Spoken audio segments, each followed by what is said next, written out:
Hello दोस्तों, कैसे हैं आप सब। आई होप आप सब अच्छे होंगे और स्वस्थ होंगे। दोस्तों, हिंदू धार्मिक मान्यताओं के अनुसार जो कोई एकादशी का व्रत रखते हैं, उन्हें इस दिन व्रत कथा का पाठ करना जरूरी होता है। ऐसे में आइए जानते हैं कि मोक्षदा एकादशी की व्रत कथा क्या है। महाराज युधिष्ठिर ने कहा, हे भगवान, आप तीनों लोकों के स्वामी, सबको सुख देने वाले और जगत के पिता हैं। मैं आपको नमस्कार करता हूँ। हे भगवान, आप मेरे संशय को दूर कीजिए और मुझे बताइए कि मार्गशीर्ष एकादशी का क्या नाम है। उस दिन कौन से देवता का पूजन किया जाता है और उसकी विधि क्या है, कृपया मुझे बताएं। तब भगवान श्री कृष्ण कहने लगे कि तुमने बड़ा ही उत्तम प्रश्न किया है। इसके सुनने से तुम्हारा यश संसार में फैलेगा। मार्गशीर्ष शुक्ल एकादशी अनेक पापों को नष्ट करने वाला है। इसका नाम मोक्षदा एकादशी है। इस दिन दामोदर भगवान की धूप, दीप, नैवेद्य आदि से भक्तिपूर्वक पूजा करनी चाहिए। अब इस विषय में मैं एक पुराणों की कथा सुनाता हूँ। गोकुल नाम के नगर में वैखानस नामक राजा राज्य करता था। उसके राज्य में चारों वेदों के ज्ञाता ब्राह्मण रहते थे। वह राजा अपनी प्रजा का पुत्रवत पालन करता था। एक बार रात्रि में राजा ने एक स्वप्न देखा कि उसके पिता नरक में हैं। उसे बड़ा आश्चर्य हुआ। प्रातः वह विद्वान ब्राह्मणों के पास गया और अपना स्वप्न सुनाया। राजा ने कहा, मैंने अपने पिता को नरक में कष्ट उठाते देखा है।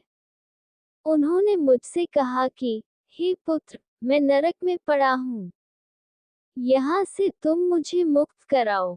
जब से मैंने ये वचन सुने हैं, तब से मैं बहुत बेचैन हूँ। चित्त में बड़ी अशांति हो रही है।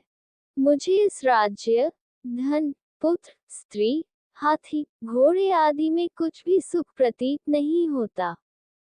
क्या करूं?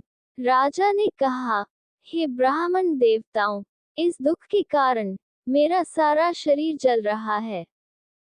अब आप कृपा करके कोई तप, दान, व्रत आदि ऐसा कोई उपाय बताए जिससे मेरे पिता को मुक्ति मिल जाए।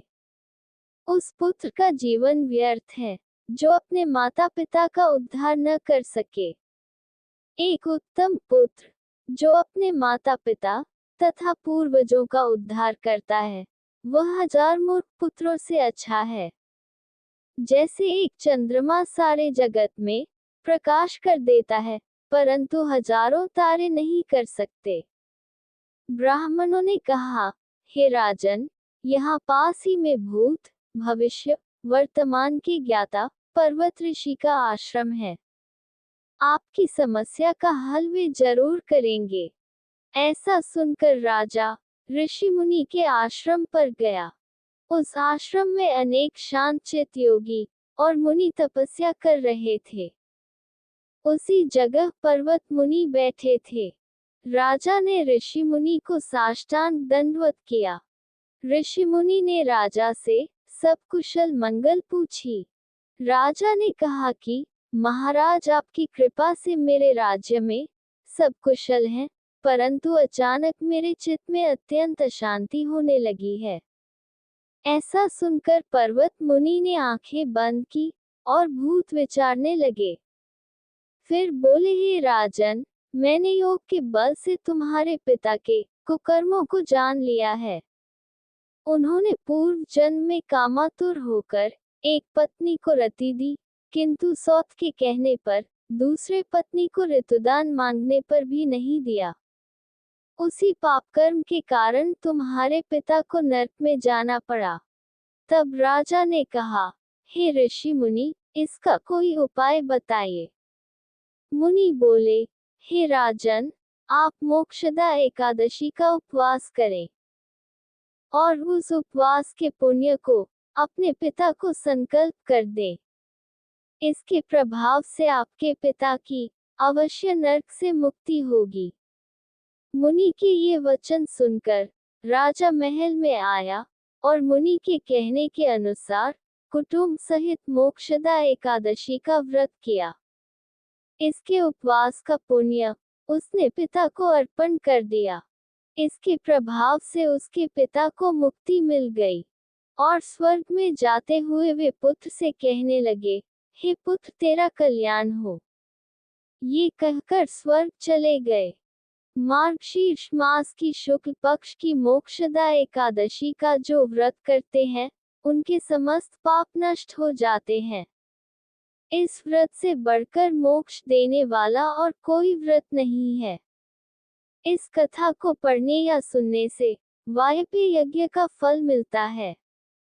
ये व्रत मोक्ष देने वाला तथा चिंतामणि के समान सब मनोकामनाएं पूर्ण करने वाला है। ऐसी महिमा है मोक्षदा एकादशी का। दोस्तों वीडियो पसंद आए तो वीडियो को लाइक करें, शेयर करें और सब्सक्राइब कीजिए। भगवान आपकी सभी मनोकामनाएं पूर्ण करें। जय माता दी।